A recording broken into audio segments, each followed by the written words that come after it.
Is your child constantly running around, crawling on the floor, climbing on furniture, and it's driving you nuts? It's making it so difficult to get them to sit down during homework time or meal times, and you're yelling at them, telling them to sit still, but it just doesn't work. I'm going to give you 5 very important activities that you're going to try with your sensory seeker. This is going to help them to be able to sit for longer periods of time and make everyday life much more manageable with them. I'm Lisa, a child behavior expert and a parent coach.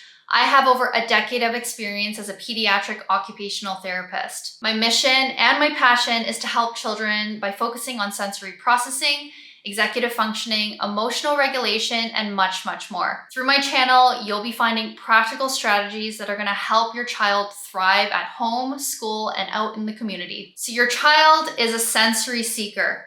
They're constantly moving around at home. It's so difficult to get them to sit for long periods of time. Thus, getting them to sit at meal times or to sit during homework time is like pulling teeth. You're also getting phone calls from their teacher telling you that your child is not sitting at school. They're not sitting during carpet time or circle time, and they're not sitting at their desk to get their work done. And this is very, very challenging to be facing on a daily basis. When your child exhibits sensory seeking behaviors, this can impact them academically, socially, and also impact them from a mental health perspective. When your child is not able to sit still, what's happening here is your child is seeking out input that's going to help them to regulate their nervous systems. But unfortunately, these behaviors don't coincide well when your child needs to sit still and get certain work done. But if there are no strategies in place, there's no tools to help your child, well, your child is going to continuously run around and ultimately not get any of their work done. So a lot of children that I've worked with, a lot of families that I've supported, they have been struggling with their child's academic performance. Their child is not able to get enough work done at school. They're being told to stay inside for recess to try to catch up. And a lot of the work is coming home as homework, and parents are having a lot of burden, a lot of stress of having to sit down with their child to try to get that work done. And it's been a big challenge for these parents because they're already struggling at school to try to sit for long periods of time to get this work done. And now that responsibility is being passed on to the parents, and parents are having a hard time getting their child to sit. This might sound like a very similar situation that you're in. What we also see with a lot of kids who have sensory seeking behaviors is that sitting during meal times can be a big struggle. Parents are constantly trying to get their child to stay at the table, but they're getting up, running around the table, running into the next room, and they're not finishing their meals. So the parents are running after them with the spoon in their hand, trying to get them to eat that one last bite.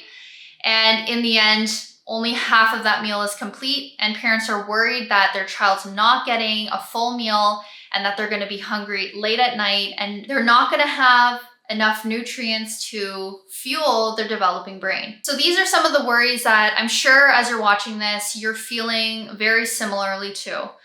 But I do want to highlight that even though these struggles, they're present right now, they do have ramifications in the long run if they are not addressed. Many children who are sensory seekers grow up into adults and continue to have these sensory seeking behaviors as well. But if your child doesn't have the right tools and strategies, this will impact them from an academic standpoint. When they reach high school or college or university life, they don't have the right tools to support them and to help them manage these types of behaviors, it does impact them where we see a lot of adults not be able to get their work done, not be able to be productive and hold down jobs. What we also see from a social perspective is that many children who grow up into adults with these sensory seeking behaviors have challenges in their social interactions. When it's really difficult for them to manage their behaviors, many of their relationships are impacted, whether it be friendships, family relationships, romantic relationships. So by knowing that without the right supports, this will impact your child when they become adults. So if you're struggling with your child's sensory seeking behaviors today, you're in the right place right now. Now is the time to implement the right solutions, the right strategies for your child, because this is what's going to build the foundation for them so that they can manage when they become teenagers and young adults. Before we get into our 5 activities for your sensory seeker, if you've liked this video so far, please like and subscribe to my channel. This helps me to know that this information is helpful for you, and I'll be creating more content just like this to help your child. The first sensory activity that can help support your sensory seeker is jumping and crashing into crash pads. So what does this look like? So what you can do is grab some couch cushions, you can grab some big fluffy pillows, you can grab a beanbag chair that you might have, and you're gonna set this up on the floor inside a room, and make sure that you have no furniture that is near the crash pad. This way, this is gonna prevent any serious injuries of them accidentally bumping their heads into a table or into a chair. When your child is starting to have some sensory seeking behaviors and you wanna direct them somewhere, this is a great place to redirect them to. When you have this already set up, you're being proactive and you don't have to worry about trying to get everything all together. You have it right there set up inside your home.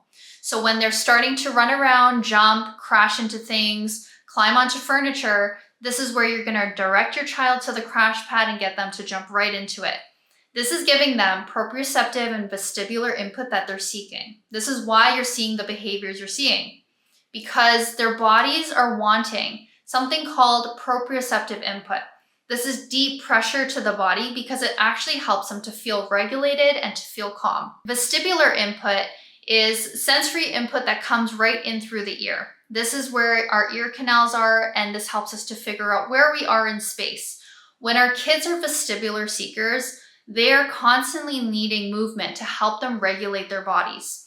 By allowing them to crash right into these crash pads, it not only gives them that vestibular input, it gives them that proprioceptive input, and it's in a controlled environment, so it's much more manageable. The second activity that's gonna help your sensory seeker is getting them to do some swinging. So you can take them to your local playground and get them to swing on the swings there, or another alternative is to get them to swing in a hammock. Now they have these different types of products on the market where you can buy a hammock and hook it right up to your ceiling. And your child is gonna go right inside that hammock and it's gonna feel like a nice big hug. It's like a nice cocoon for them. And they're gonna be able to swing right in there, right inside your home. So if you're needing to do things in the home, like cook dinner, or you gotta clean the house and you can't take them out to the playground, this is a great tool to have right inside of your home. Your child can swing in multiple directions. This is gonna really activate the vestibular system and give them that sensory input that they're craving for. Now, something to mention about swinging. When your child swings in multiple directions, this can be a very activating type of movement. So you might start to see that they're gonna start to escalate. They might start laughing, they might start looking more awake. And so if you're trying to get your child to sleep right after this is not gonna be the best course of action. What you want them to do is get them to swing in a single direction. So when I say multiple directions, it's looking like they're swinging, left, right, front, back, but a single direction is when they're moving front to back or side to side. That is what we consider a single motion. So if you're trying to get your child to wind down at the end of the night and they have lots of energy in them, get them to swing in those single directions. That is going to be way more calming, because when you think about it, when you're sitting in a rocking chair like this and you're swinging back and forth, you feel quite relaxed. That's because it's a calming type of movement. The same goes when your child was just an infant and you were holding them in your arms and you were rocking them back and forth. This was a very calming motion which helped them to sleep. So you're using the same concept when it comes to helping them relax and calm down right before bedtime. The third activity is walking on sensory tiles. There are many different sensory tiles out on the market. There are some that are flat sensory tiles that have different textures on them. So you would lay them out on the floor and get your child to walk across them. That's going to give lots of sensory input into their feet and offer them lots of proprioceptive input that they're craving for. A second type of sensory tile that is out on the market are stepping stones.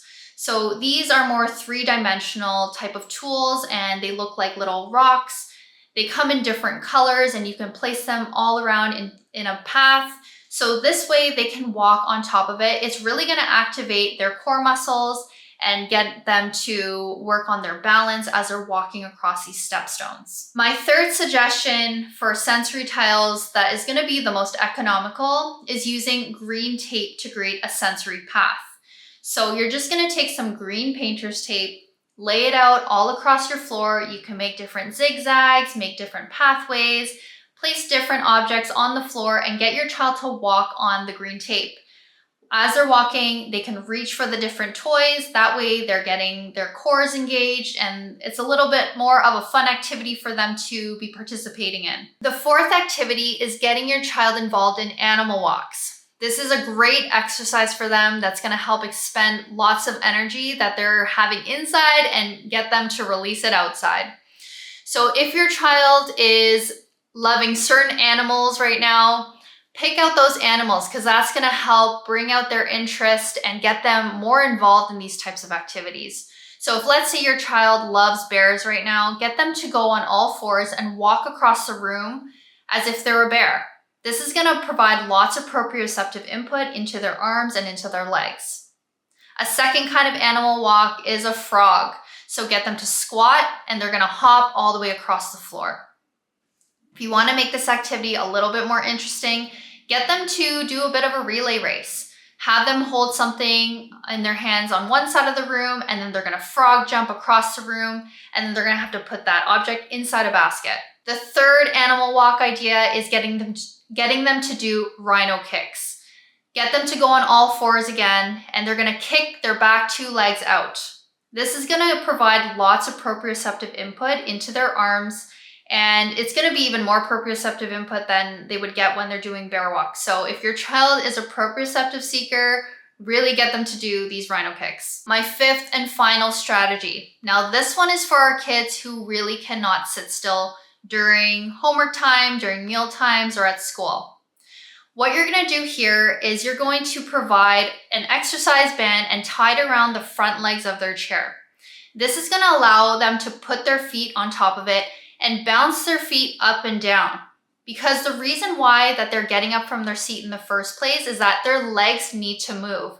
They need to have vestibular input because their bodies are craving it. So if you provide something on their chairs, this allows them to stay seated in their chair, not get up, but still provide them with the input that they're seeking. So those are all the strategies that I wanted to provide for your sensory seeker.